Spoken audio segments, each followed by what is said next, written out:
Assalamualaikum warahmatullahi wabarakatuh. Alhamdulillahirrahmanirrahim. Wassalatu wassalamu ala asyrafil anbiya'i wal mursalin wa alihi wa sahbihi ajma'in. Seorang muslim berpandangan bahwa berpakaian itu diperintahkan oleh Allah.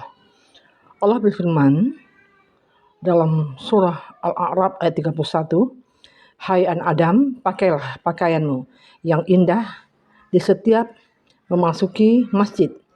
Maka makan dan minumlah, namun jangan berlebih-lebihan.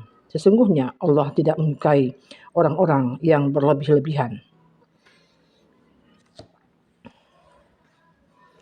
Kemudian Allah berfirman dalam surah Al-A'raf ayat 26, "Hai anak Adam, sesungguhnya kami telah menurunkan pakaian untuk menutupi auratmu dan pakaian indah untuk perhiasan, dan pakaian takwa itulah yang paling baik." Kemudian dalam surah An-Nahl ayat 81 Allah berfirman, "A'udzubillahi minasyaitonirrajim. Bismillahirrahmanirrahim.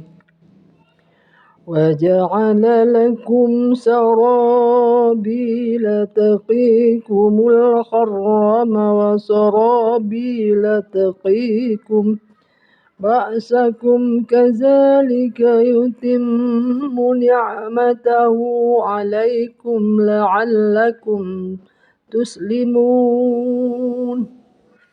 Dan Allah jadikan bagimu pakaian yang memeliharamu dari panas dan pakaian yang memeliharamu dalam peperangan. Demikianlah Allah menyempurnakan nikmatnya atasmu agar kamu berserah diri kepadanya. An-Nahl ayat 81. Dan Allah berfirman dalam surah Al-Anbiya ayat 80 tentang pakaian. A'udzubillahi minasyaitonirrajim. Bismillahirrahmanirrahim. وَعَلَّمْنَاهُ صَنْعَةَ لَبُوسٍ لَكُمْ لِتُحْصِنَكُمْ مِنْ بَأْسِكُمْ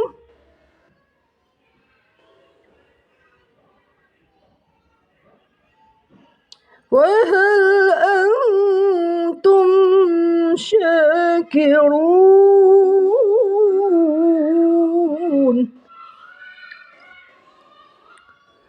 Dan telah kami ajarkan kepada Daud membuat baju besi untukmu guna memeliharamu dalam peperangan. Maka hendaklah kamu bersyukur kepada Allah. Para pendengar yang beriman, Rasulullah bersabda, "Makan, minum, dan berpakaianlah serta bersedekahlah dengan tidak berlebih-lebihan dan tidak pula angkuh." Beliau juga telah menjelaskan mana pakaian yang boleh dipakai dan mana pula yang tidak boleh. Pakaian mana yang dianjurkan dan mana pula yang tidak disukai. Oleh karena itu, hendaknya seorang muslim berpegang teguh kepada adab-adab dalam berpakaian. Adab berpakaian pertama, tidak memakai kain sutra sama sekali, apakah sebagai baju atau sorban ataupun lainnya. Karena Rasulullah telah bersabda, "Ingatlah kalian memakai kain sutra, karena barang siapa yang memakainya di dunia ini, niscaya tidak akan memakainya di akhirat." Diriwayatkan oleh Ahmad. Kemudian pada suatu ketika beliau membawa kain sutra, lalu beliau letakkan di tangan kanannya dan emas di tangan kirinya, seraya berkata, "Inna hazaini haramu ala zukuri ummati." Sesungguhnya dua benda ini haram dikenakan oleh kaum lelaki dari umatku. Para pendengar yang budiman,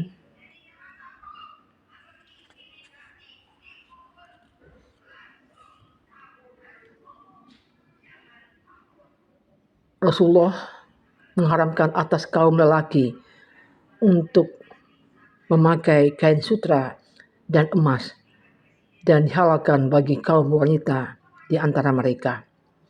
Kemudian yang kedua, tidak memanjangkan baju gamis, celananya, baju ketat atau kain selendangnya melebihi kedua mata kaki. Dan Rasulullah bersabda, sarung yang di bawah kedua mata kaki itu adalah di neraka.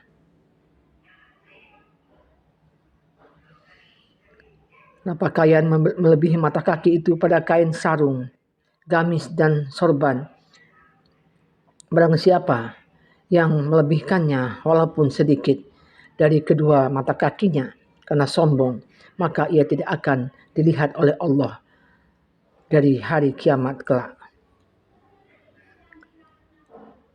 Kemudian Rasulullah bersabda, la yanzurullahu ila man jarra saubahu khuyala'a. Allah tidak akan melihat kepada orang-orang yang menyeret isbal pakaiannya sebagai suatu kesombongan. Kemudian yang ketiga, hendaknya mengutamakan pakaian kain putih daripada warna lainnya. Akan tetapi seorang muslim berpandangan bahwa memakai pakaian warna apa saja hukumnya boleh. Sebab Rasulullah telah bersabda, pakailah pakaian berwarna putih, karena pakaian putih itu lebih suci dan lebih baik, dan kafilah orang yang mati dari kalian dengan kain putih juga. Al-Bara bin Azib menuturkan, Rasulullah SAW berperawakan sedang, tidak pendek dan tidak terlalu tinggi. Dan aku pernah melihat beliau berpakaian warna merah. Aku belum pernah melihat yang lebih tampan darinya. Juga diriwayatkan di dalam hadis sahih bahwasanya beliau pernah memakai pakaian berwarna hijau dan bersorban dengan kain berwarna hitam.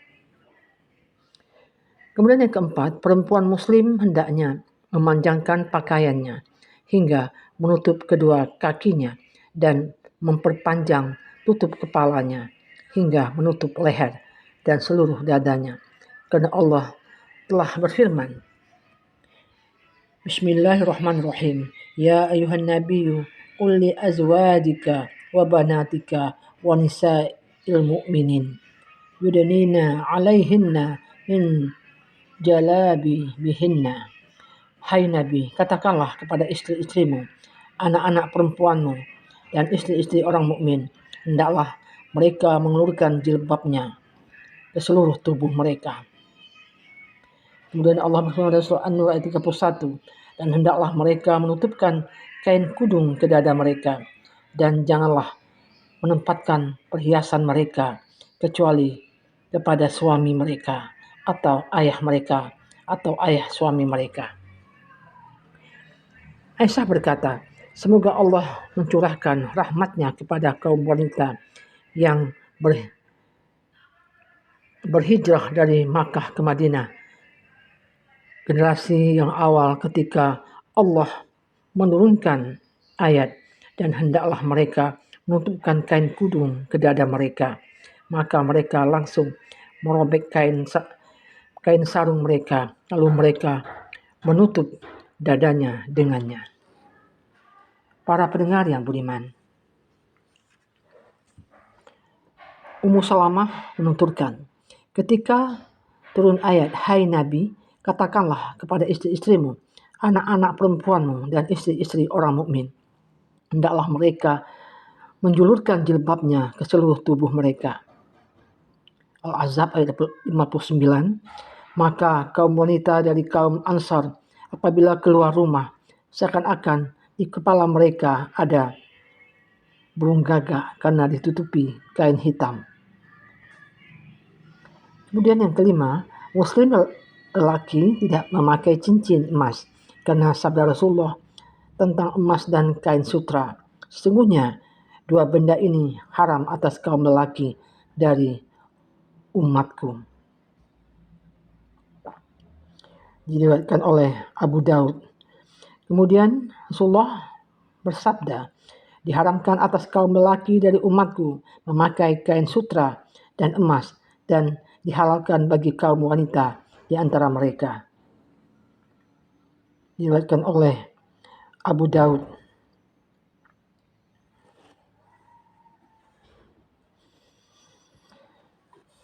Kemudian pada sebuah hadis yang diriwayatkan oleh Tirmizi, bahwasanya Rasulullah melihat cincin emas melingkar di tangan seorang lelaki, maka beliau menanggalkannya lalu membuangnya dan bersabda, salah seorang dari kalian bersengaja menuju bara api neraka lalu memakaikannya di tangannya.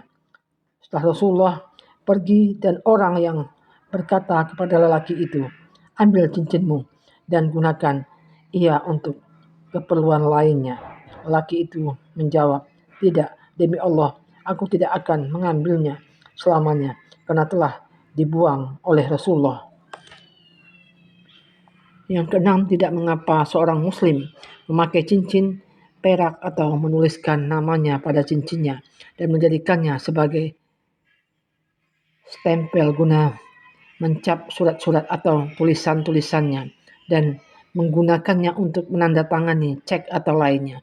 Sebab Rasulullah pernah memakai cincin dari perak yang padanya ditulis nama Muhammad Rasulullah, dan beliau pakai pada jari kelingking tangan kirinya. Anas menuturkan cincin Rasulullah itu di sini sambil mengisyaratkan ke jari kelingking tangan kirinya. Kemudian yang ketujuh, hendaknya tidak membalut sekujur tubuhnya dengan kain hingga tidak ada jalan keluar bagi kedua tangannya, karena Rasulullah melarang hal seperti itu, dan hendaknya tidak berjalan dengan memakai sebelah sandal, karena Rasulullah telah bersabda, janganlah salah seorang dari kamu berjalan dengan mengenakan sebelah sandal, hendaklah memakai keduanya atau menanggalkan keduanya.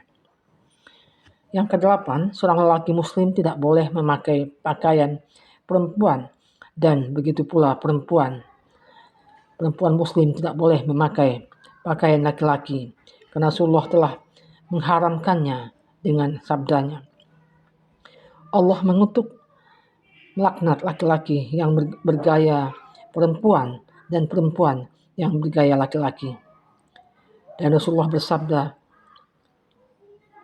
Rasulullah melaknat laki-laki yang memakai pakaian perempuan dan melaknat perempuan yang memakai pakaian laki-laki, sebagaimana dia mengutuk laki-laki yang menyerupai wanita dan wanita yang menyerupai laki-laki.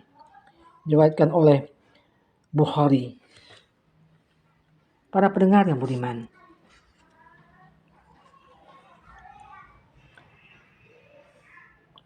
yang ke-10, hendaknya memulai dari bagian kanan dalam berpakaian, karena Aisyah menuturkan Rasulullah Muhammad SAW menyukai mendahulukannya yang kanan di dalam semua perihalnya, di dalam mengenakan alas kaki, menyisir rambut, dan bersuci. Ke-11, apabila mengenakan baju baru atau sorban atau pakaian baru apa saja, hendaknya membaca Allahumma lakal hamdu anta kasautanihi as'aluka khairahu wa khairama suni'alahu wa a'udzubika min syarrihi wa syarri ma sani'alahu. Ya Allah, milikmulah segala puji. Engkaulah yang telah memberiku pakaian.